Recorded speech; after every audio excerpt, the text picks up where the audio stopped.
Hola, hola, hola, muy buen día, ¿cómo estás? Soy Carlos Sebane y te doy la bienvenida a este nuevo día de camino, el quinto día de camino recorriendo el libro de los Hechos de los Apóstoles. Hoy comenzamos con el capítulo 9, que comienza con la conversión más famosa de la historia, la de San Pablo. Cuenta Lucas que Saulo era un joven y fogoso judío que veía con mucha preocupación cómo se extendía el cristianismo, al que consideraba una secta muy peligrosa. Por lo tanto, resolvió combatirla y viajó a Damasco con una autorización especial para encarcelar a todos los cristianos que encontrara en esa ciudad. Damasco estaba a unos 230 kilómetros de Jerusalén y era una de las ciudades más antiguas del mundo, donde residía una importante comunidad cristiana. Ya casi llegando a la ciudad, una luz lo envolvió y lo tiró por tierra, y escuchó una voz que le decía: «Saulo, ¿por qué me persigues?». Pablo respondió: «¿Quién eres, Señor?». Y la voz le contestó: «Yo soy Jesús a quien tú persigues, pero levántate, entra a la ciudad, y allí se te dirá lo que tienes que hacer». Pablo se levantó y comprobó que no podía ver, pero con ayuda de sus compañeros pudo ingresar a la ciudad. Así aquel que había querido ingresar a Damasco arrasando a los cristianos que encontrara, debió entrar ciego, impotente, y ser llevado de la mano como un niño pequeño. Permaneció allí 3 días sin comer ni beber, hasta que se presentó en la casa un hombre llamado Ananías, quien, aunque al principio estaba renuente a ir debido a la mala reputación de Saulo, obedeció las instrucciones del Señor y se reunió con él. Le dijo: «Hermano Saulo, me ha enviado el Señor Jesús para que recobres la vista y seas lleno del Espíritu Santo». Entonces le impuso las manos y recobró la vista. Ahora, imaginen por un momento el diálogo que hubo antes entre Jesús y Ananías. El Señor le dice: «Levántate y ve a la calle recta y pregunta en la casa de Judas por un tal Saulo de Tarso, porque él está orando y ha visto en visión a un hombre llamado Ananías que le impone las manos y recobre la vista». Ananías sabía bien quién era Saulo, era el perseguidor de los cristianos, y se lo recuerda al Señor. Le dice: «Señor, he oído hablar de todos los males que ha causado a los cristianos de Jerusalén y está aquí para atrapar a los que invocan tu nombre. Es una amenaza para nosotros. ¿No estarás equivocado, Señor? ¿A dónde me está mandando?». Pero Dios le dice: «Ananías, ve, porque es un instrumento elegido para llevar el evangelio a los gentiles y a los hijos de Israel». Lo que Ananías no sabía era lo que había ocurrido en el camino de Saulo a Damasco. Pero hay que rescatar la actitud de Ananías, porque reunirse con Saulo en ese contexto y con la información que él tenía requirió de un valor y una obediencia a toda prueba, ¿verdad? Si no hubiese sido tan valiente y obediente, solo Dios sabe cómo hubiera cambiado la historia. Lo último que Saulo vio fue una luz hace 3 días, y lo primero que ve ahora es un enviado de esa luz. Durante 3 días solo pudo mirar hacia adentro. Y a lo mejor, como nos ha pasado a todos cuando miramos hacia adentro, a lo mejor a Saulo tampoco le gustó lo que vio. En la oscuridad de esa habitación se vio tal cual era. Para usar sus palabras, como él mismo se definió, el primero de los pecadores. Y allí pidió una nueva oportunidad, pidió comenzar de nuevo, y en poco tiempo ya sería Pablo y predicaría el evangelio como nadie. Nunca volvió a ser el mismo, y por lo tanto el mundo tampoco. A partir de ese momento Pablo fue otra persona, comenzó a predicar el evangelio y llegó a ser miembro de la iglesia que antes combatía. Tras su conversión, Saulo no perdió tiempo en compartir su nueva fe con los ciudadanos de Damasco. Irónicamente, este hombre que había perseguido a los cristianos ahora se convirtió en el blanco de la persecución, y solamente con la ayuda de los cristianos de Damasco pudo escapar de la muerte. Saulo se fue a Jerusalén, donde de nuevo encontró el temor de los cristianos debido a su antigua reputación.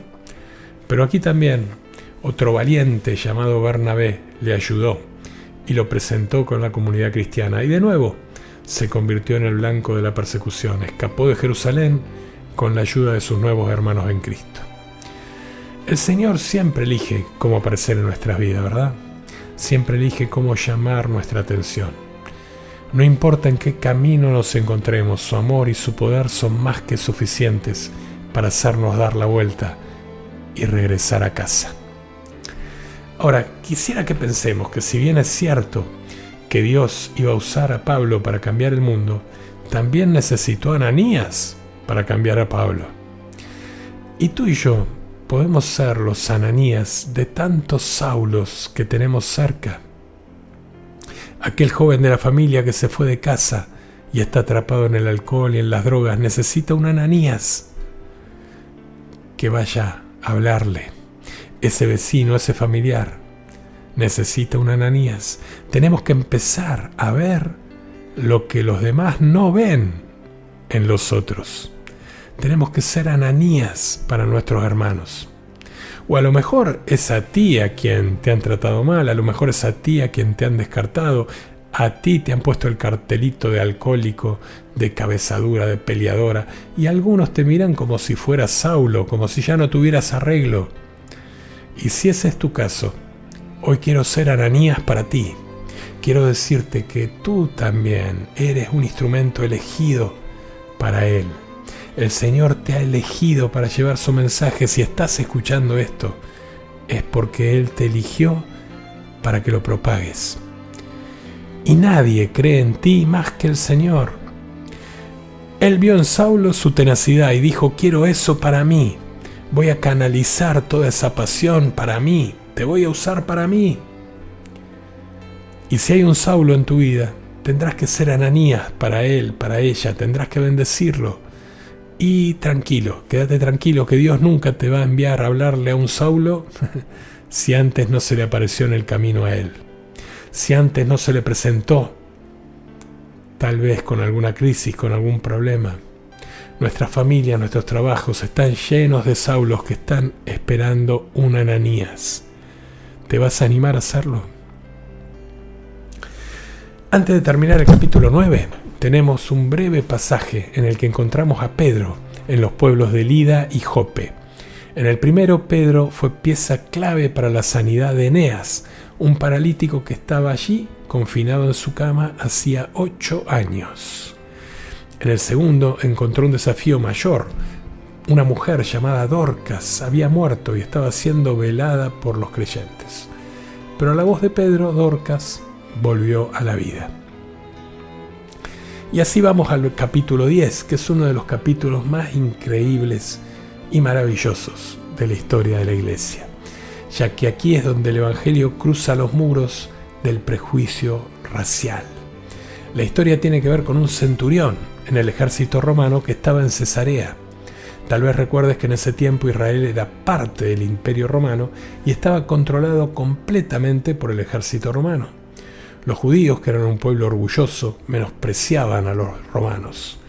Aunque Lucas dice que Cornelio era devoto y temeroso de Dios, Cornelio no era judío, era un gentil. Pero Pedro iba a aprender algo sobre cómo Dios ve a la gente de otras razas, cómo Dios ve a la gente distinta. Cornelio experimentó una visión en la que se le dijo que enviara a buscar a Pedro, un hombre al que no conocía. Y al mismo tiempo, Pedro también estaba experimentando una visión. Fíjense qué interesante, ¿no? La sincronización de Dios es perfecta. Dios dio visiones separadas a Pedro y a Cornelio para preparar el escenario para su reunión y para mostrarle a Pedro que los gentiles estaban incluidos en el plan de Dios. Porque la visión de Pedro tenía que ver con la comida, específicamente comida impura. La ley judía les prohibía a los judíos comer ciertos tipos de alimentos. En la visión de Pedro se le dice que coma de esa comida impura. Cuando Pedro contestó que nunca había comido nada impuro, la voz le dijo: lo que Dios ha purificado, no lo llames tú impuro. 3 veces se repitió esto antes de que Pedro finalmente entendiera. Fíjense un detalle: Cornelio, que era gentil, recibe una visión y obedece inmediatamente. En cambio, Pedro, nada más y nada menos que Pedro, recibe la visión y 3 veces dice que no antes de aceptar. El gentil obedece de inmediato, Pedro no. Curioso, ¿verdad? Pero antes de ser demasiado duros con Pedro, recordemos que la visión estaba en contradicción directa con siglos de tradición y creencias judías, y que Pedro y los demás discípulos eran judíos de pies a cabeza, circuncidados, conocedores de la ley, seguros de ser los elegidos, los mejores, el pueblo de Dios. Lo único que no sabía era que estaban equivocados. A pesar de haber estado con el Señor, no habían comprendido completamente sus enseñanzas. El Señor fue muy claro cuando les había dicho: vayan y hagan discípulos míos en todo el mundo. Serán mis testigos hasta los confines de la tierra. El Señor había sido muy claro en cuanto a la universalidad del Evangelio. Sin embargo, ellos no tenían la menor intención de predicarle a los gentiles. Después de la ascensión del Señor, salieron a predicar a sus compatriotas del pueblo elegido con mucho éxito, pero todavía faltaba algo más para completar la misión. Pedro todavía estaba pensando en la visión cuando los mensajeros de Cornelio llegaron para llevarlo a Cesarea. Pedro comprendió entonces que Dios estaba obrando allí. Tuvo la misma visión 3 veces seguida, y luego los mensajeros le hablaron de una visión celestial que coincidía con lo que había experimentado. Así que fue con ellos, se reunió con Cornelio y empezó a compartir el Evangelio con los que estaban en su casa. Pero antes de que terminara su predicación, el Espíritu Santo vino sobre Cornelio y sobre sus invitados, seguido del fenómeno de hablar en lenguas. Y fue necesaria una extraordinaria secuencia de sucesos para que Pedro pudiera ver con claridad y pudiera despojarse de siglos de tradiciones judías. Y no era el único que tenía problemas con eso. Cuando volvió a Jerusalén tuvo que convencer a los demás. Pedro dirá en el capítulo siguiente: el Espíritu Santo descendió sobre ellos tal como al principio descendió sobre nosotros, como en Pentecostés. Miren el poder que tienen las tradiciones. Las tradiciones no son malas, pero el tradicionalismo es tan peligroso que a veces nos puede llevar a no escuchar la voz de Dios. Acá siempre se hizo así, se suele escuchar en nuestras comunidades. ¿Te suena? ¿Te lo dijeron? ¿Lo escuchaste? A lo mejor lo dijiste.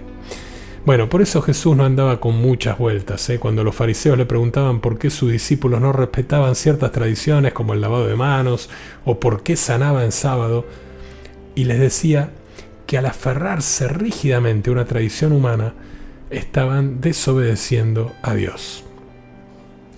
El cambio de Pedro se revela en 3 declaraciones que hace en estos versículos.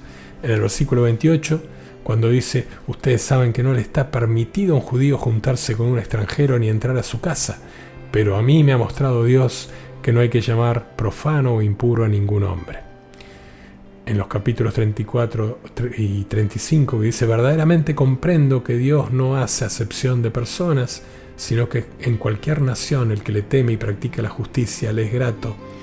Y también en el versículo 47, cuando dice: ¿acaso puede alguien negar el agua para que sean bautizados estos que han recibido el Espíritu Santo lo mismo que nosotros?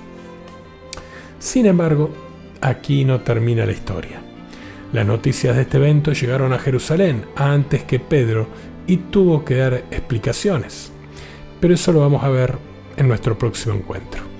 La tarea de hoy será leer los capítulos 9 y 10 de los Hechos de los Apóstoles y escribir en el cuaderno el versículo clave, que está tomado del capítulo 10, el versículo 15.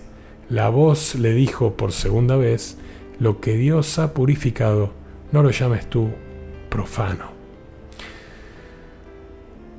Y también te recomiendo escribir todos los versículos que de estos 2 capítulos te llamen la atención. Y ahora sí, nos vamos a despedir con una oración, diciéndole al Señor: gracias, porque cuando nos damos cuenta de lo que has hecho por nosotros, solo podemos sentir una enorme, enorme gratitud. Y aunque nunca podemos agradecer lo suficiente por darnos esta vida nueva, por llenarnos de gozo y por llenarnos de paz, queremos decirte hoy gracias. Ayúdanos a dejar de mirarnos a nosotros mismos y que podamos salir al encuentro de tantos que nos necesitan. Te pedimos que nos fortalezcas, que nos llenes con tu amor.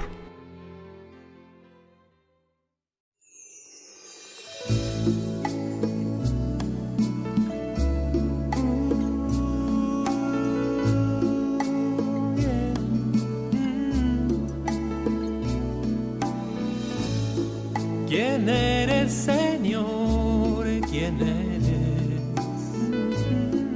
¿Quién eres, Señor? ¿Quién eres, Señor? ¿Quién eres?